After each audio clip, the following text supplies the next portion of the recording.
Clayte brought the unicorns and hitched them to the cart. A 2-day tour on a mountain path would bring them to the fields of Caldara, and still one more day before they would reach the capital, home to Duchess Maiare. Nezu had confirmed their route with Nikken and some older druids while the cart was loaded with supplies for which he had negotiated. The bales of hay for the unicorns would ease the hard jostle of sleeping in the wagon's bed. Dried fish and fruits, and hoards of nuts were neatly packed in the stiff black fabric in the box beneath the driver's seat. Their sight made Cassandra anxious for lunch, regardless that she had just eaten. A bath in the falls early in the morning had washed away the nightmares that stained Cassandra's mind. Perhaps silence was better than holding on to some heavy parting words. Nezu had exchanged formal partings in a series of bows with the mystic. As the vizier climbed into the wagon, the boy came around to Cassandra's side. "Take care, daughter of Hexen, and do not trouble yourself with the silence." The boy's firm pleading was so disparate from his immature appearance that Cassandra was unnerved. There are many reasons he might not speak. She could not articulate her appreciation through her disappointment, able only to afford him a contrite smile and shame-stained eyes. His returned gaze begged her, waited, and watched as the cart pulled away. The pale gray sheets of bark grew hardy, coarse, and dark along the trail. Tilted beams of sunlight slipped between the scalloped and serrated leaves, painting the trail with jagged clusters of light and shadow that scrolled over every nook and detail of the cart and its passengers as they rode along. "Your eye is looking a lot better," Cassandra commented after staring silently at Terracon for some time. He sat on the cart's wooden bed, slouching, with his wrists propped on his knees, staring at his ankles. Stirred by her acknowledgement, he looked up, bewildered. "What?" Cassandra leaned in toward him. She braced her fingers against his brow to better control her thumb as she traced it softly against the blushing purple aura around his eye. "Your eye. It is looking better." The pressure of the print, light as it was, stung. His head shirked instinctively from her hand. Cassandra wore her guilt, but to Terracon it looked too much like shame for his cowardice. He returned his gaze to the planks under his feet, hoping that would suffice to return him to his disassociated state. He had grown accustomed to the pain. The only demand from the bruise was that he not move, not think. The druids had been very kind when they saw the wound. While waiting for their meal, a woman with long brown hair tied back in a white linen snood addressed his wound. She too had a light touch, but used it to smear translucent paste across the bruise. The residue was marvelously cold, and remained chilled against all reason through the heat of the day. The pain faded, leaving only a pulsing that he did not mind. Its rhythm had actually been rather comforting, a rhythm by which to pace his efforts. The only rhythm now to focus on was the bicker back and forth between Rusty and Nikken. It was not working. Rusty spoke with a tone that addressed no one in particular. "Insignificant creatures are easily crushed under paw." It had already escalated into insults. Granted, Nikken deserved every bitter word Rusty lashed at him. She had been curt with him from the beginning. His assault on her was unwarranted, and she was loath to keep even a distant acknowledgment of him. Nikken would not settle with being ignored. As he had done with Terracon previously, the dwarf mustered up the courage to make amends with humor.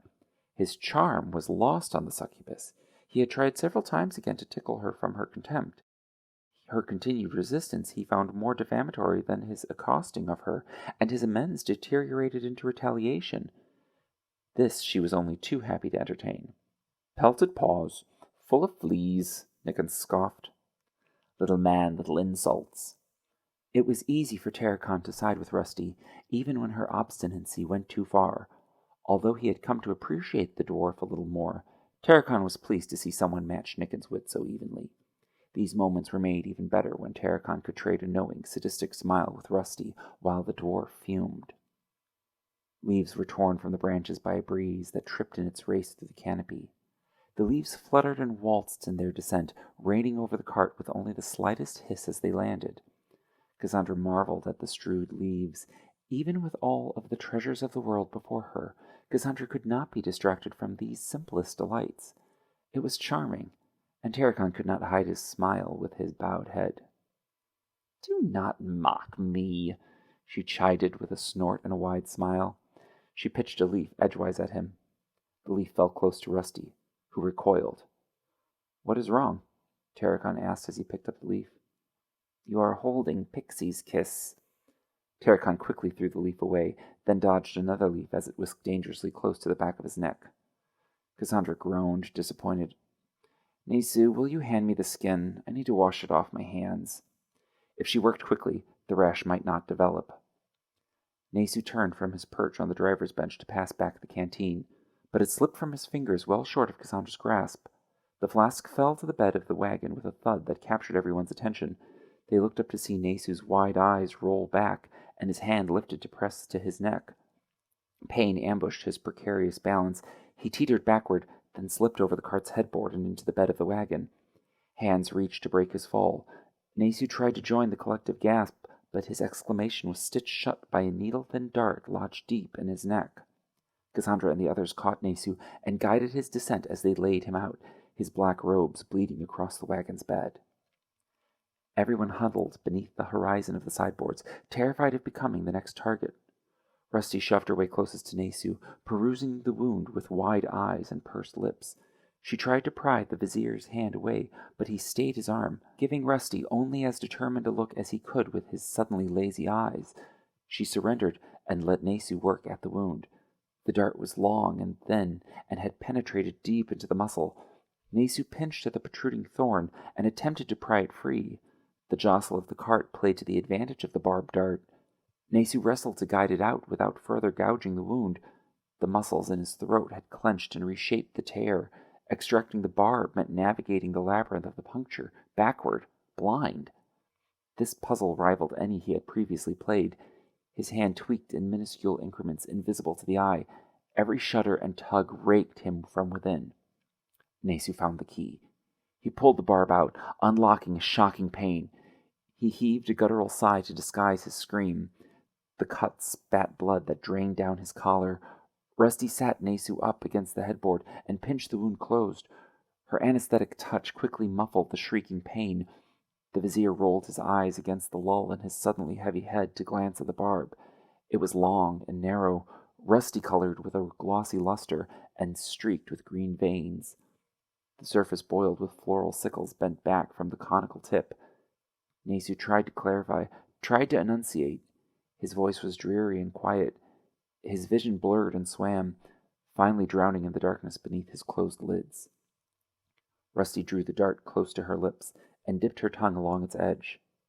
Poison. She did not need to say it. Terracon knew the moment he saw Nesu fall. Trolls. He armed his battle-axe. The Fae! Cassandra's voice chimed with alarm. Eloise snatched her sword and knelt between Darrell and Terracon to watch their tracks. The trees passed at an ambling tempo uncomfortably out of sync with the fevered rhythm of their hearts. Nicken scampered into the perch once occupied by the vizier. The whip! The dwarf shouted. He dropped the whip! What? Darrell turned on his heel and scuttled over Nesu's limp body sprawled across the wagon bed, trying vainly to keep his broad shoulders from breaching the sideboards. Darrell peered over the driver's bench. Nicken stretched for the leash dangling from the wagon's tongue, but his stunted arm kept him just out of reach. The heavy handle swung lower with each jostle of the cart, potentially to land and slip away with the rest of the ground that scrolled beneath them. Darrell wished he was limber enough to pounce into the driver's seat as he heaved himself up, making far too much of his back a potential target. Once over the headboard, he knelt over the footboard and stretched to take the whip. His coarse fingers scratched the braided leather. Waves of vertigo flushed over him as he dangled from the bench, trying to keep his eyes focused on the whip rather than the passing backdrop of gravel and hoof-torn mud. Darrell teased up enough of the whip to loop a thick finger around it. Then he noticed that beyond his outstretched hand, the scrolling trail beneath him was broken by a burrow. The mound cracked open an eye as the cart drove over.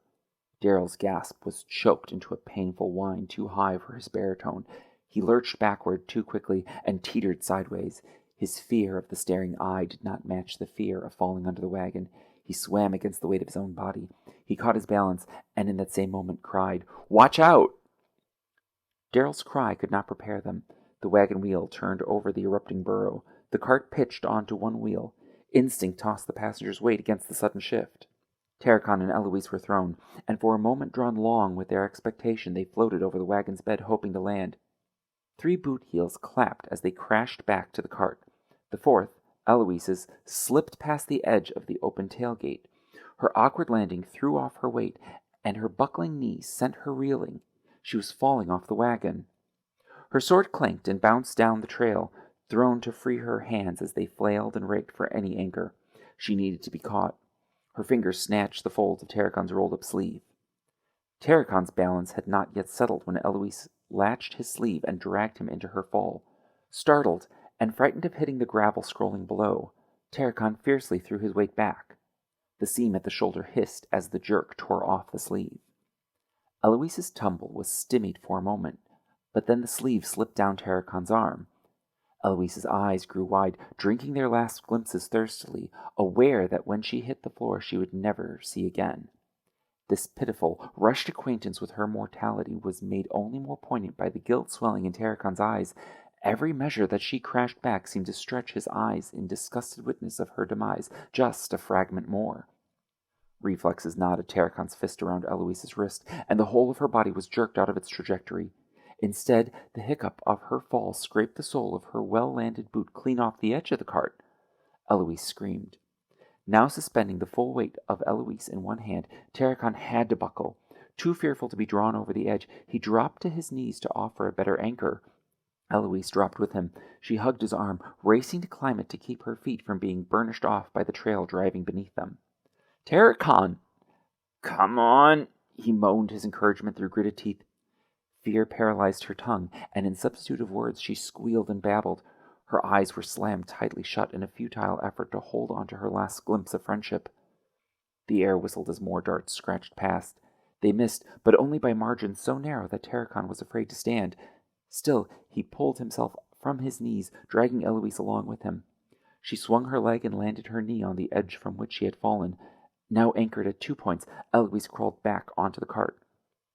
The crash of the wheel back to the ground had strewn bodies across the cart's bed.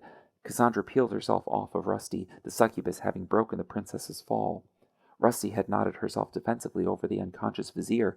She had clutched him tightly as the wheel tripped, but failed to catch his head as it whipped back and forth with the cart's violent sway. Now that the cart had leveled out, she resumed her attempts to tease Nasu conscious.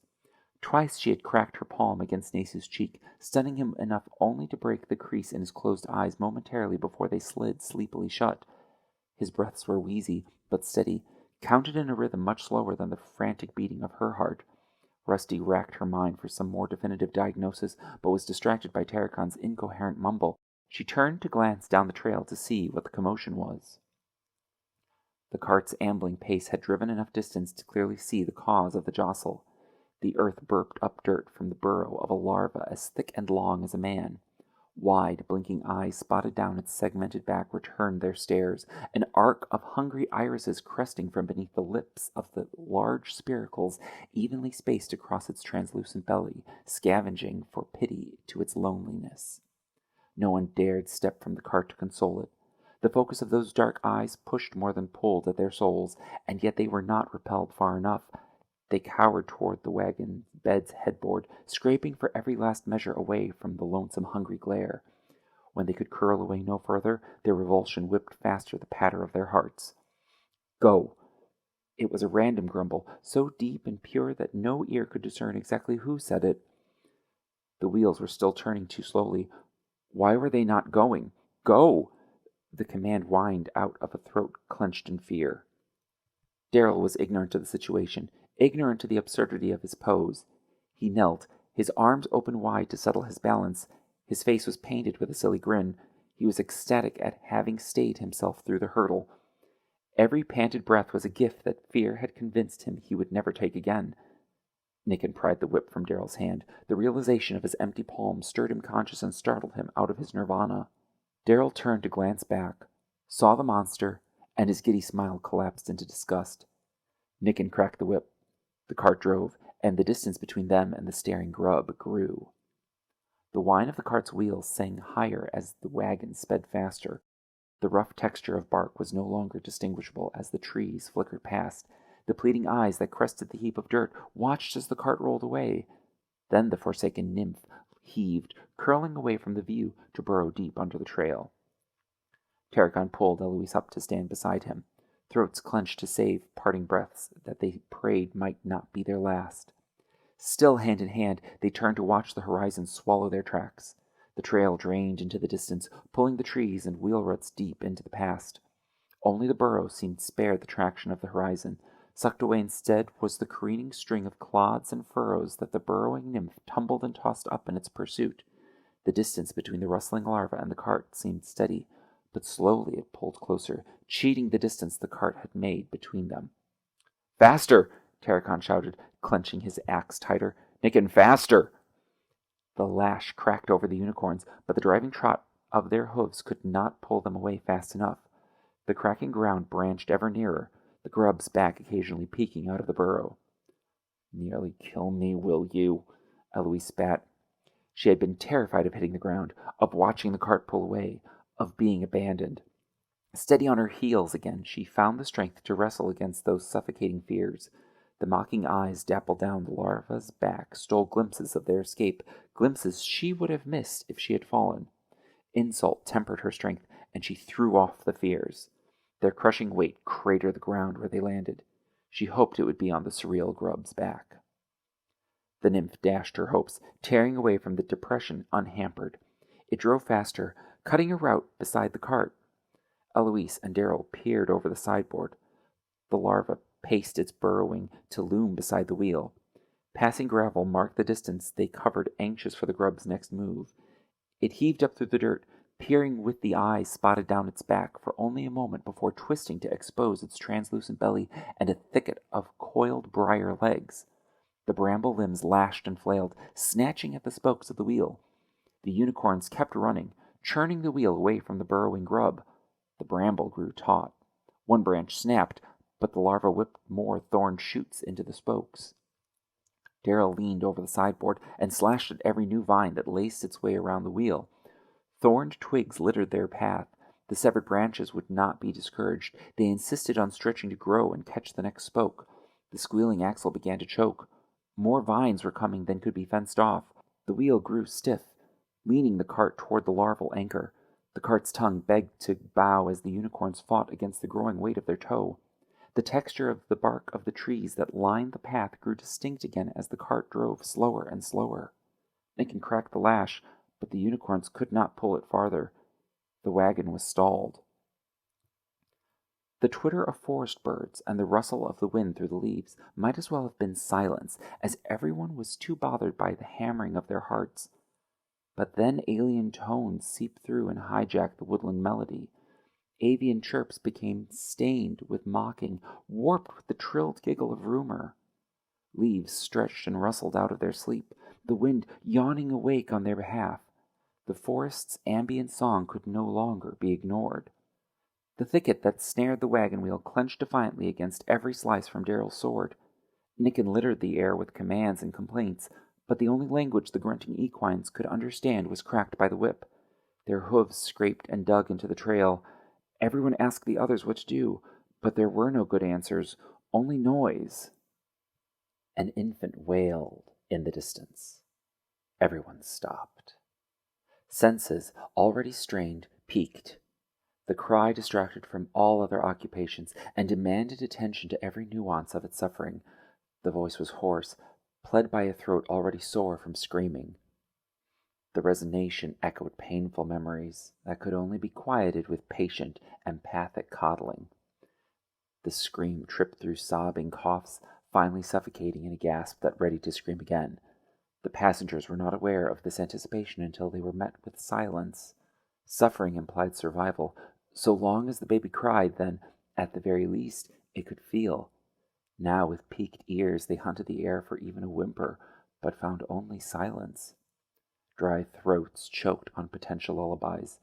No song could placate that child's fate. Terracon had been teased this way before, and immediately he recoiled from the memory of the babe knotted in the pixie's locks. He gasped, nearly vomiting the name. Sedwa. Something is coming. Eloise's comment barely escaped on her breath. No, Nicken whimpered. Farther. Keep moving. For the first time, a tremble in the dwarf's voice betrayed his growing frenzy. The cart jerked as the whinnying unicorns reared frantically to avoid the latching briar whips that teased at their hooves. The chirping of birds faded completely into a cacophony of crowing and cackles. "Something is coming." The tremble in Eloise's voice had turned into an eruption that steered the other passengers' attention back up the path. Time's traction on reality was slipping. The cyan sky was dying a dimmer, duskier shade. The sun, still perched at the zenith, neglected its rays. Light leaked through the leaves and was leached into the loam. The canopy cast lacy shadows that slithered over the forest's floor.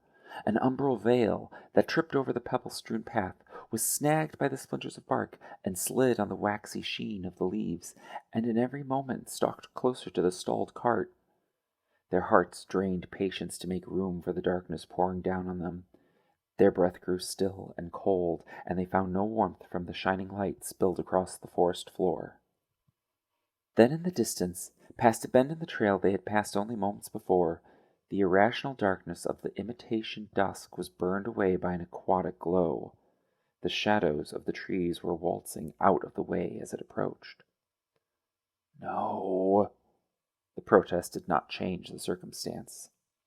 Ambient blues tinted the trees, staining the idiosyncrasies of their bark in a dark monotone. The dirt took a breath, stealing the warmth around them. The cracking, as of ice tearing off branches, clattered amongst the trees. The passengers' eyes darted from trunk to trunk, hunting for the cause of the splintering.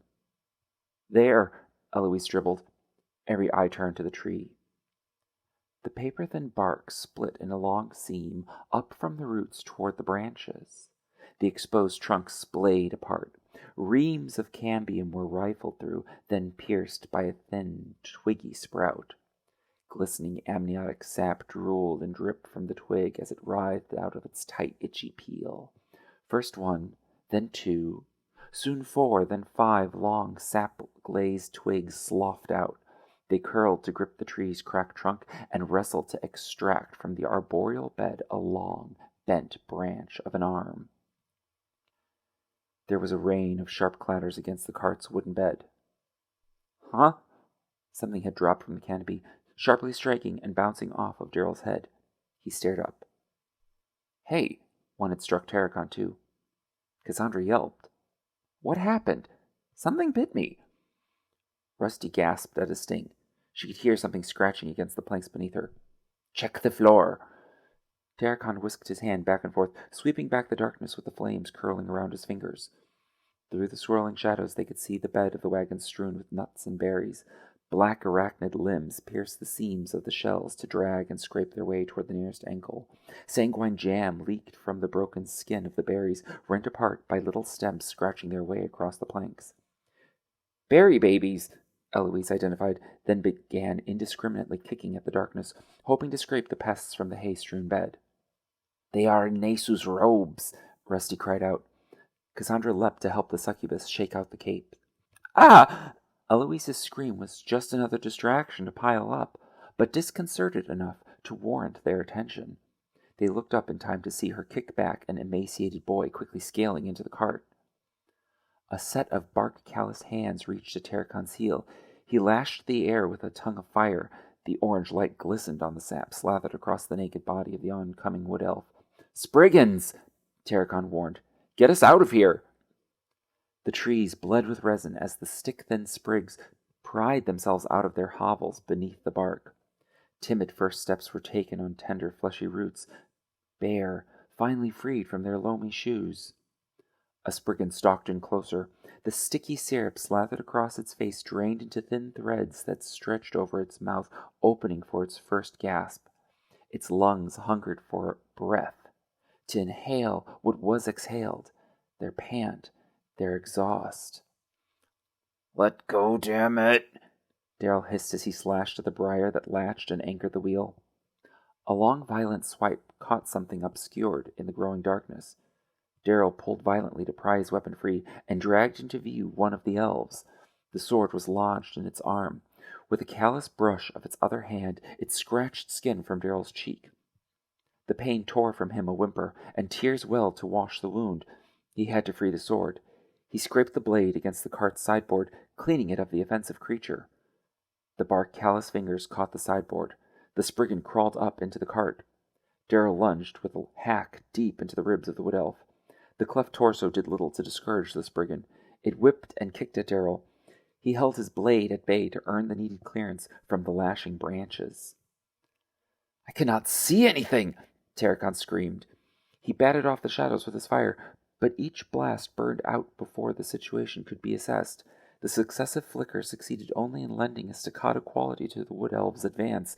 Each flash was only long enough to see one step of their approach, yet between each flash the Spriggans were closer than could be assumed.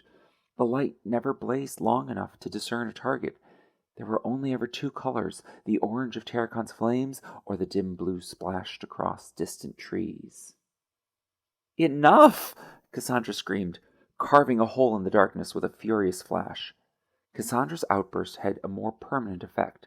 The residual green glow of retinal burn fended off the shadows.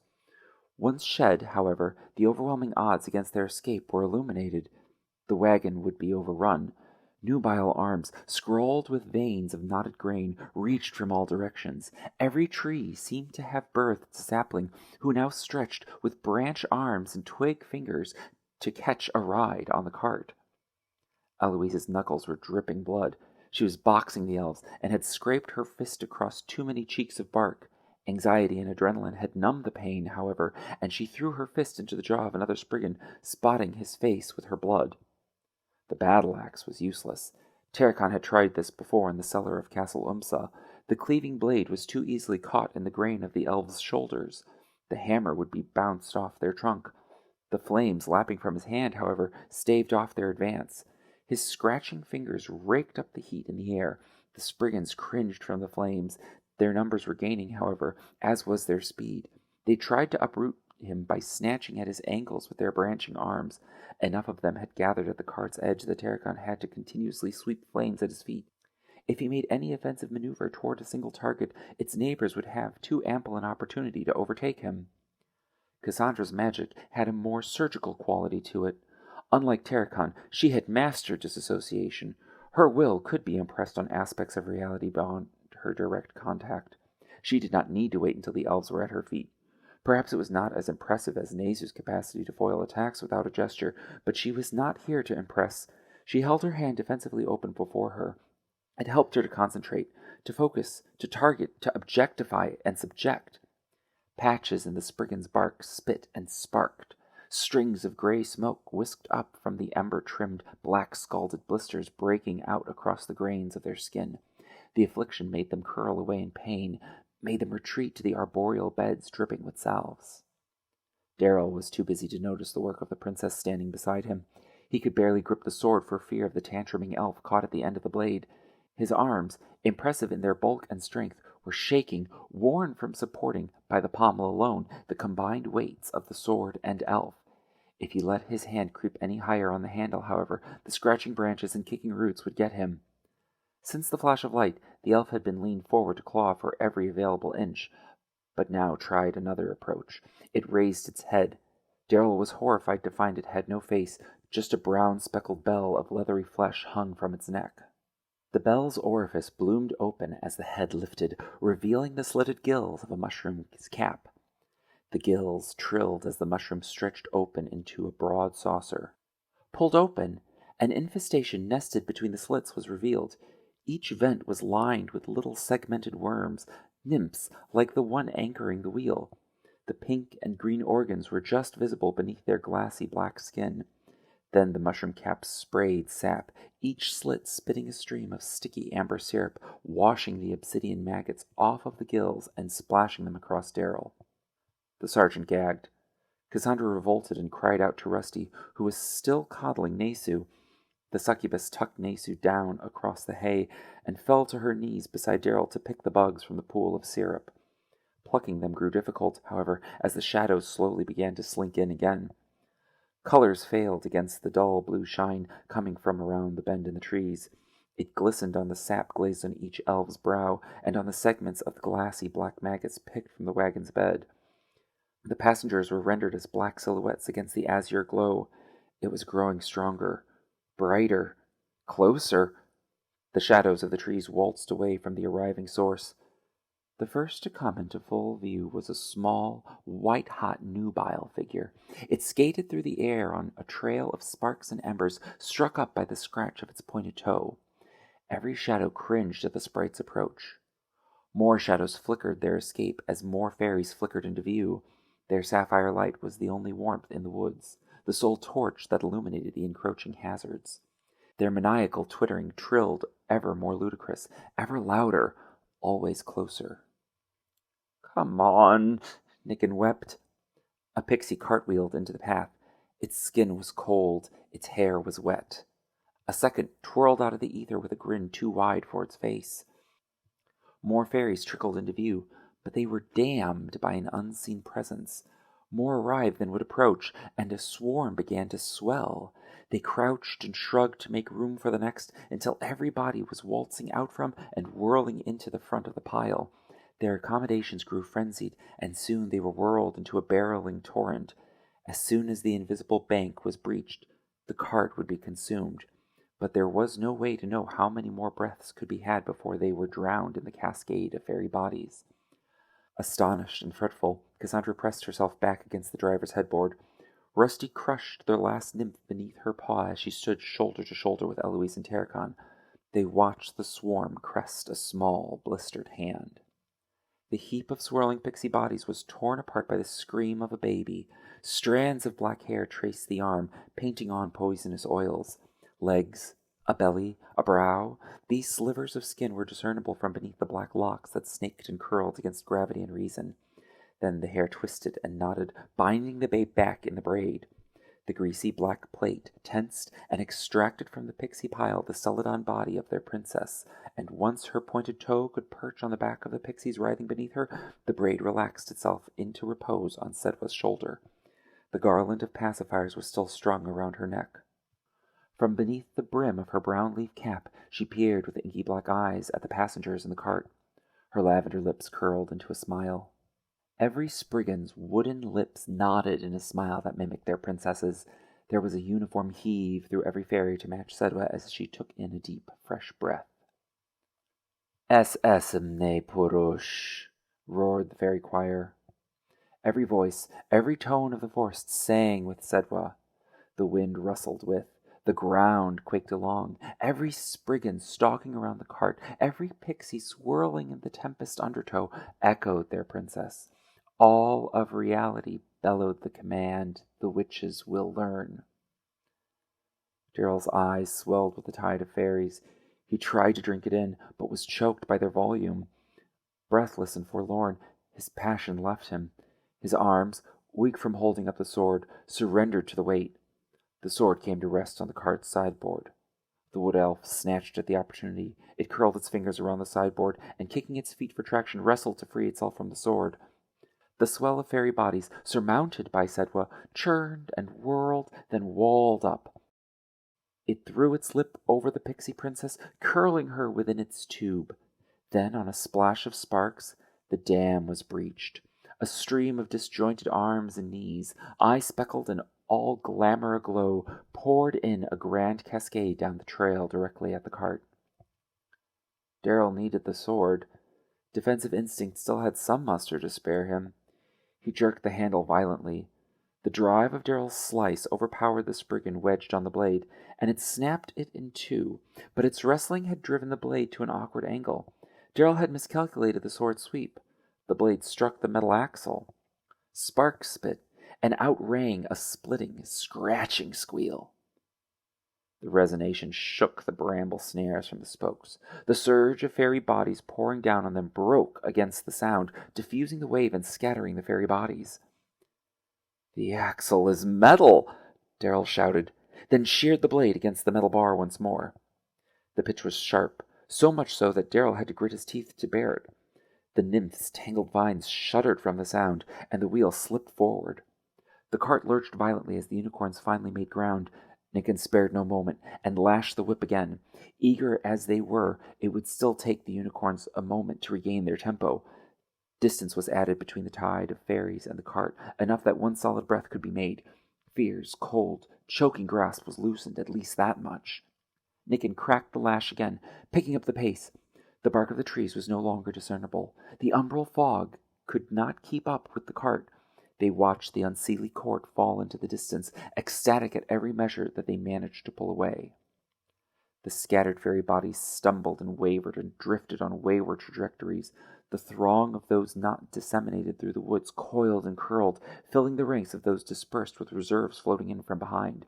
Sedwa clawed out of the depths of the whirling fairy tempest to stare down the escaping cart. The pixie princess bristled at the distance carved between them. Her furrowed brow and pursed lips were enough to rein and rally the disoriented drifters. Her focus washed away their confusion, and they borrowed her scowl to steady their gazes once again on the cart sinking into the distance.